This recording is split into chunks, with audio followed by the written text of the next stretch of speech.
जैसा कि आप सबने कल की खबर पढ़ी होगी दैनिक भास्कर की, और दैनिक भास्कर ने जिस तरह से मेरे नाम को उछाला, मैं लीगल एक्शन तो उनके खिलाफ ले ही रही हूँ, लेकिन मैं आप सब के माध्यम से, क्योंकि जो उन्होंने दिखाया वो उनका पक्ष हो सकता है या मुझे टारगेट करने की कोशिश में कह रही हूँ, लेकिन मैं अपना पक्ष आप सबके सामने इसलिए रखना चाहती हूँ कि जनता को मालूम होना चाहिए कि लुटेरे पत्रकार के भेष में भी आ सकते हैं।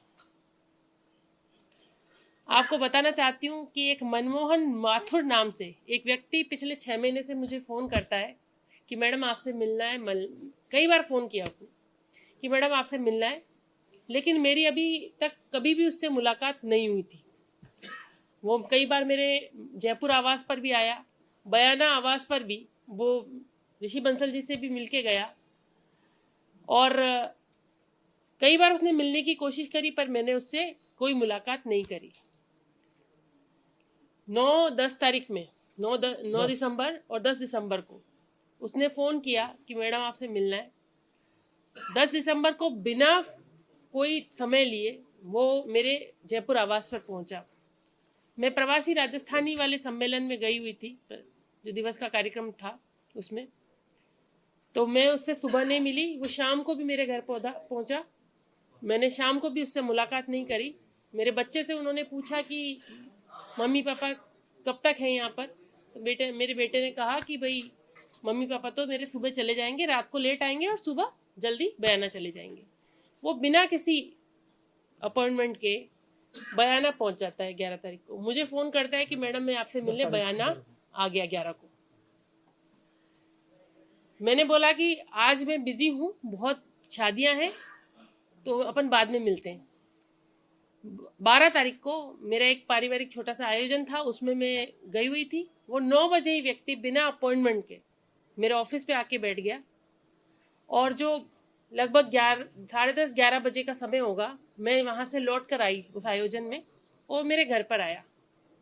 घर पर आने के बाद जिस जगह मैं सामान्यतः जन सुनवाई करती हूँ, लोगों से मिलती हूँ, जैसे ऐसा मेरे घर में सोफ़ा लगा है और मैं उस पर बैठकर, जहाँ मैं बैठती हूँ रूटीन में, वहीं बैठी हूँ। यहाँ पर एक काउच है, उस पर वो बैठा है आके, और कि मैं 3 पीढ़ी से काम कर रहा हूँ। मेरा काम है खादी में, ये जो स्कूलों में कारपेट वितरण का वो करता हूँ। तो मैंने उससे कहा कि साहब आप परेशान क्यों हुए, आप जयपुर मिल लेते, बात कर लेते। भाई मेरा तो, मैं आपको फ़ोन पे ही बता देती। आप मुझसे कहते कि मैं इस काम से आ रहा हूँ, तो मैं आपको सीधा बता देती कि भाई मेरे पास बजट ही नहीं है, तो मैं आपको कोई काम नहीं दे पाऊंगी। बोले नहीं मैडम, काम के लिए तो आना पड़ता है। तो वो आया, फिर मेरे को बोलता है कि मैडम आप मेरे को काम दे दो। मैं उससे सारी बात कर रही हूँ कि भाई इस मामले में, ये जो कारपेट का काम है, पिछली 2024 वाले बजट में मेरे पास लोकल व्यक्ति हमारे क्षेत्र का आया था, उसके लिए भी हमारे सीईओ जिला परिषद ने यह कहा था कि मैडम इस काम में आप मत पड़ा करो, वेरिफिकेशन की बात होती है तो चीज़ें अगर नहीं मिलती है तो अच्छा नहीं लगता और आपकी छवि धूमिल होती है। ये सारी बात मैंने उसको, व्यक्ति को बताई है। फिर भी वो मुझसे जिद कर रहा है, तो मैंने कहा है कि चलो अपन अगली बार देखेंगे। अगर कोई आदमी आपसे जिद करेगा, मैं एक नेता हूँ, कोई मेरे से आएगा, कोई फरियाद लेकर आएगा, कोई बात करने आएगा, तो मैं यही तो कहूँगी कि चलो अगली बार देखेंगे। तो मैंने सीधा उससे यह कहा है। उसके बाद फिर उसने कहा है, तो मैंने कहा चलो देखूंगी, मैं बात करूंगी। और उन्होंने कई लोगों के मुझे लेटर दिखाए, तब भी मैंने जो वीडियो है उसमें वो लेटर मेरे को ऐसे शो करने का प्रयास किया है कि वो लेटर मैं उसको दे रही हूँ, जबकि उसने मेरे को वो लेटर दिखाए कि उन लोगों ने भी दिए, आप भी दे दीजिए। मैं आपको बताऊं कि अगर मैं जब बैठी हूँ हॉल में, सारी बात हो रही है, मैंने उससे कभी नहीं कहा कि तू जाके मेरे हस्बैंड से बात कर ले। मैंने यहाँ पर बात खत्म की है। उसके बाद में वो बाहर गया, वापस आया, जब उसको कुछ मिला नहीं, मैंने अपनी बात खत्म कर दी। लेकिन किसी को टारगेट करना हो तो वो वापस आके मेरे पति को कहता है कि आप चलिए, मेरे को आपसे बात करनी है। जिस जगह को वो ये बता रहे हैं कि कोई कमरे में लेके गए, मैं आपके बताऊं, जिस घर में मैं रहती हूँ, मेरा किराए का मकान में मैं रहती हूँ, पिछले 8-10 साल से मैं उसके लिए किराए के मकान में रहती हूँ, और वहाँ पर 2 कमरे बेडरूम के हैं। उसके अलावा एक चौक है जिसमें कोई भी बाहर से व्यक्ति आएगा तो उसको सामने समझ आता है कि कौन आया, कौन बात हो रही, क्या है। तो सार्वजनिक रूप से, जैसे मैं हॉल में बैठी हूँ, वो भी चौक खुला है, वहाँ पे कर्मचारी भी आ रहे हैं, आने वाले लोग भी आ रहे हैं, मिल रहे हैं। क्योंकि अगर मैं पब्लिक फिगर हूँ तो ऋषि जी को भी सब लोग वहाँ जानते हैं, तो कोई आएगा तो इनसे भी मिल रहा है, मिलते जा रहे हैं और वो बातचीत करता जा रहा है। आप देखिए, आश्चर्य की बात है कि मैंने जब उससे कोई पैसे की, मेरे पास बात करी है, उसने कोई पैसे की डिमांड ना मैंने की, ना उसने कोई मेरे को ऑफर दिया। तभी भी दैनिक भास्कर क्या छाप रहा है कि रितु बनावत ने डील की। कितनी विडंबना की बात है। मैं एक सामान्य से परिवार से आई हुई हूँ। जितना संघर्ष मैंने किया शायद ही किसी ने किया होगा। 2013 से संघर्ष करते करते, छात्र राजनीति से आई, पहले वहां संघर्ष किया, उसके बाद में 13 से लेकर अब तक मुझे पहुंचने के लिए मैं ही जानती हूँ कि कितनी मेहनत मैंने की, मेरे परिवार ने की।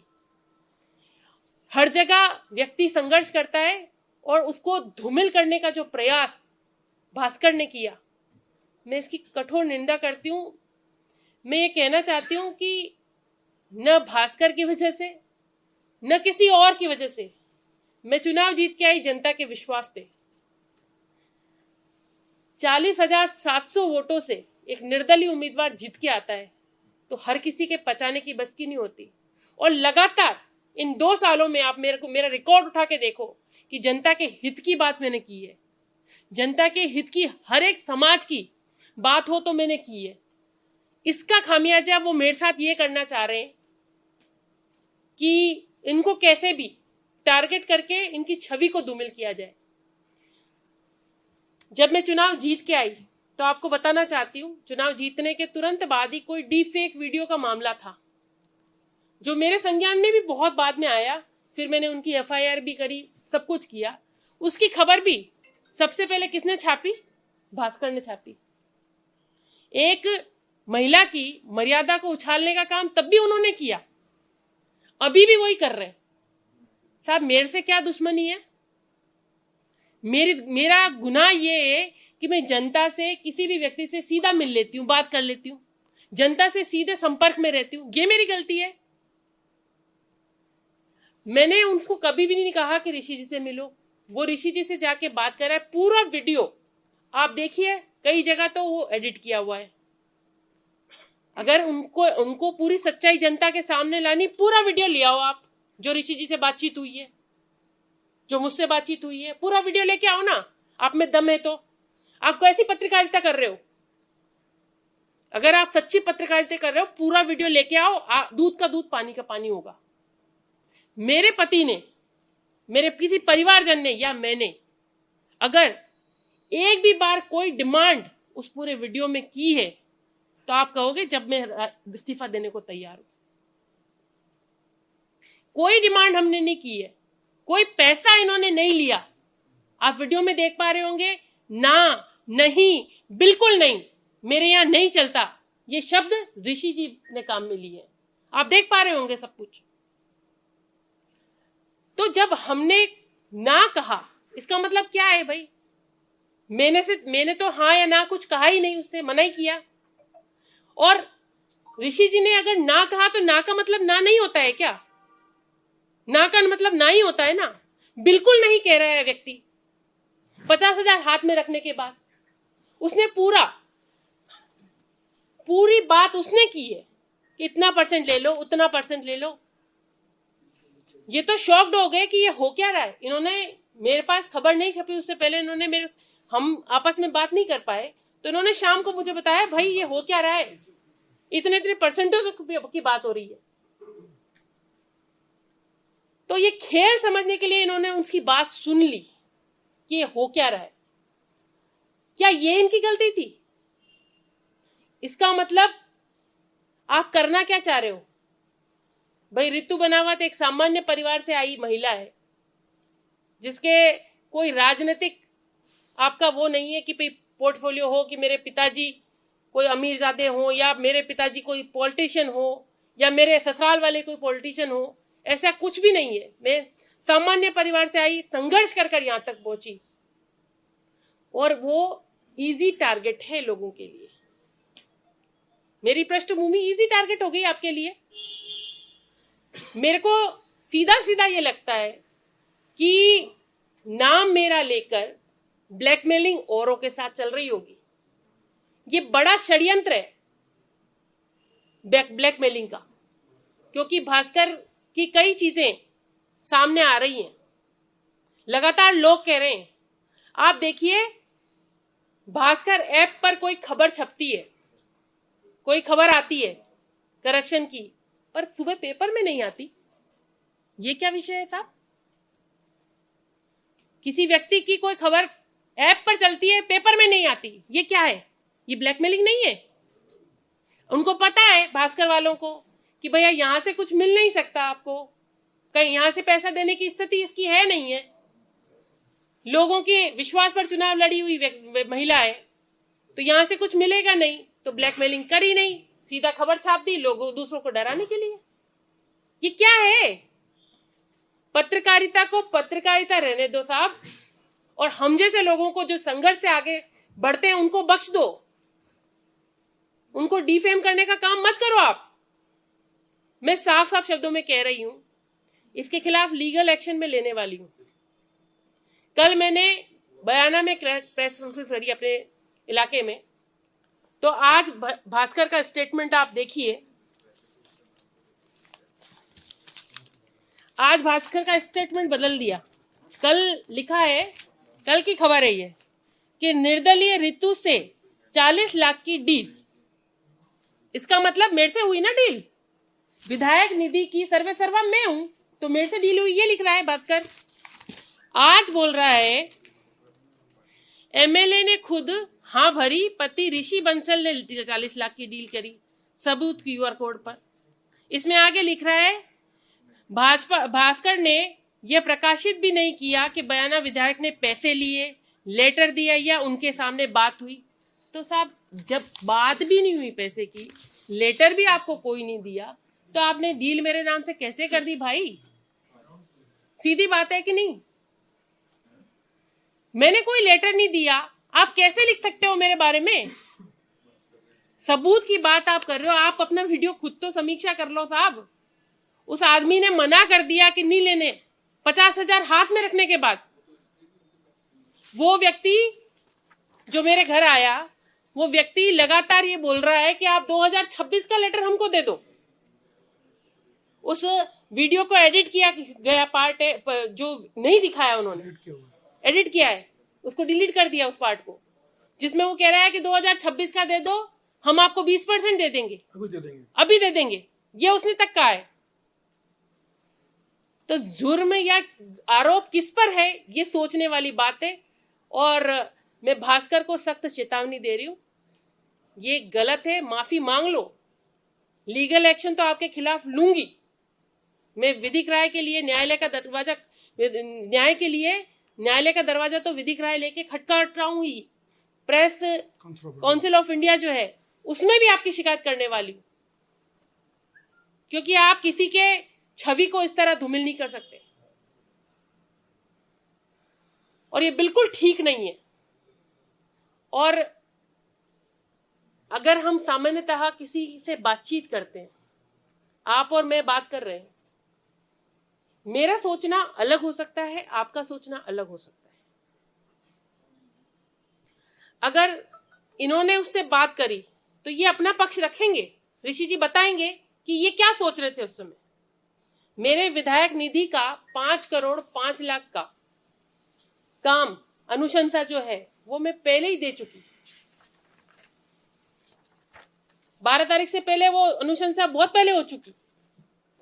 मेरा तो जो बजट विधायक निधि का आया वो 2 महीने 3 महीने में ही पूरा कंप्लीट हो गया, क्योंकि कोई व्यक्ति मेरे पास समस्या लेकर आता है तो निजात दिलाना मेरा कर्तव्य समझती हूँ। जितना मैं कर सकती हूँ मैंने लोगों के लिए उसको वो कर दिया।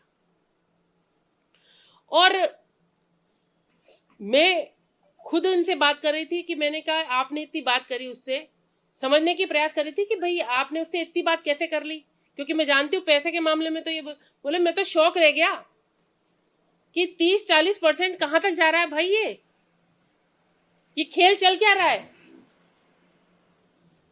और हम उससे कह रहे हैं कि हमारा बजट खत्म हो गया। कुछ विधायकों का ऊपर भी सेंक्शन होता, तो इन्होंने ये सोचा कि हम लगातार प्रयास कर रहे हैं कि भाई हमारा एक काम है बाजना चौक पर, जो विधायक निधि का जो बजट अनुशंसा मैंने की है 2026 की, तो उसमें ये 10वें नंबर पर है, 11वें नंबर पर बाजना चौक में अथाई पर सामुदायिक भवन निर्माण एवं आरसीसी छत निर्माण कार्य बाजना, कोड़ापुरा पंचायत में आता है। 14 अप्रैल को मैंने अनुशंसा का लेटर दे दिया। तो ये सोच रहे थे कि 14 अप्रैल को देने के बाद आज दिन तक उसकी एफएस नहीं निकली है। कारण ये बताया गया, जब अभी मेरी बात हुई, गांव के लोग आए कि मैडम अभी तक हमारे पास आपकी इसकी काम की स्वीकृति नहीं आई है। गांव के लोग आए थोड़े दिन पहले, तो मैंने जिला परिषद में बात करी, तो बताया कि आपका जो काम है वो पूरा बजट हो गया इसलिए नहीं हो पा रहा। फिर मैंने जयपुर भी बात करी कि भाई कैसे नहीं हुआ, ये हमें कैसे परमिशन मिल जाए इस काम के लिए। और वो व्यक्ति जो आया, ये अलग चीज है, वो व्यक्ति जो आया, अब हमें को पता चल गया कि भाई हमारे पास बजट नहीं है, काम नहीं हो सकता। वो व्यक्ति कह रहा है कि आपको बजट ऊपर में करा के ले आऊंगा, आप तो लेटर दे दो। कैसे कर देगा? इस चीज को समझने के लिए इन्होंने उससे बोला कि हम देंगे, चलो कैसे करके लाता है तू। जो चीज हो ही नहीं सकती, हम जिस अपने काम के लिए प्रयास कर रहे हैं वो तो हो ही नहीं रहा, तो उसको कैसे दे देंगे और कैसे कर लिया, वो कैसे करके लाएगा, ये भी तो समझने वाली बात है। और इसलिए इन्होंने उससे बात कर ली। ये अपना पक्ष रखेंगे, पर मैं आपको बता रही हूं। लेकिन मैं कल भी मैंने चेतावनी भास्कर को दे दी थी। अब मैं विधिक उसके तरफ बढ़ रही हूँ, विधिक राय लेकर न्यायालय का दरवाजा खटखटा रही हूँ। और आपके माध्यम से भी मैं स्पीकर साहब से भी कहना चाहती हूँ कि पूरा वीडियो आप अपने अधिकारों का प्रयोग करते हुए पूरा वीडियो मंगवाओ। अगर मैं गलत हूं तो मुझे आप जो सजा देंगे, आपकी बात मेरे सर आंखों पर। और अगर मैं गलत नहीं हूं तो भास्कर ने जो किया है ना, पूरा सदन प्रस्ताव पास करके प्रेस काउंसिल ऑफ इंडिया को भेजे, इनके खिलाफ कड़ी से कड़ी कार्रवाई करे। क्योंकि ये पब्लिक जो फेस है, उनकी छवि को डैमेज करने का काम कैसे कर रहे हो भाई? आप लगातार वो कर रहे हो। 2 समितियां बनाई हैं, सरकार ने भी बनाई है, विधानसभा ने भी बनाई है। मैं उनसे भी आग्रह कर रही हूं, आप जैसे जांच करना चाहे, मैंने तो कल भी कह दिया था, वो रिकॉर्ड में तो कल मुख्यमंत्री जी ने तो बाद में आदेश दिया, विधानसभा स्पीकर साहब ने बाद में बोला कि आपके खाते सीज करते हैं और हम उनकी जांच करेंगे। मैंने पहले बोला, अगर मैं गलत होती तो डंके की चोट पर नहीं कहती कि आप विधायक निधि की पूरी जांच करा लो। अगर सांच को कोई आंच नहीं है। और मैं ये भी कहना चाहती हूँ कि मैं बहुत सामान्य परिवार से आई, संघर्ष करके आई। मुझे ये भी मालूम है कि जिनसे लड़ना है वो बहुत ताकतवर लोग हैं, लेकिन मेरे संस्कारों में हारना नहीं लिखा, रुकना नहीं लिखा, झुकना नहीं लिखा। मैं लड़ूंगी और मुझे विश्वास है मैं सही हूं तो मैं जीतूंगी और जरूर जीतूंगी। तो मैं डरने वालों में से नहीं हूं। जनता की बात पहले भी मुखरता से उठाती थी, आज भी उठाऊंगी, हमेशा उठाती रहूंगी, मरते दम तक उठाती रहूंगी। और आगे ऋषि जी अपना पक्ष रखेंगे, क्योंकि उनके ऊपर सारा ब्लेम आज उसने भास्कर ने डाला है, तो वो भी अपनी बात कहेंगे।